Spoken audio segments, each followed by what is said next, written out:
Një pyetje që po shpesh u diskutuar edhe në emisione të ndryshme, me qëndrime të ndryshme të personave, që nuk duhet ta imponojmë ndjeshmërinë tonë ndaj agjerimit tek familjarët e cilët nuk agjerojnë. Në anën psikologjike, a trajtohet imponim kur ti e shpjegon një ndjesi të mirë që përfiton, apo trajtohet si motiv për të shtyrë të tjerët? Sepse këtu kemi një urë. Imponimi, nëse e përkthejmë, nëse e përshkruajmë, nuk kupton kur ti... Ti thua agjero. Po, ti vendos që tjetrit të bëj diçka apo mos të bëj diçka.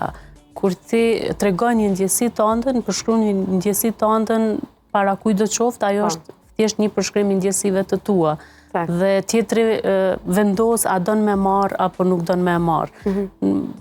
Tash pak mundet me qenë një formë të mënyra që është e përshkruan, një tendencë e imponimit, po prapë se prapë, secili person i rritur e ka të drejtën edhe lirinë e përzgjedhjes, edhe nuk mendoj që është një lloj imponimi kjo.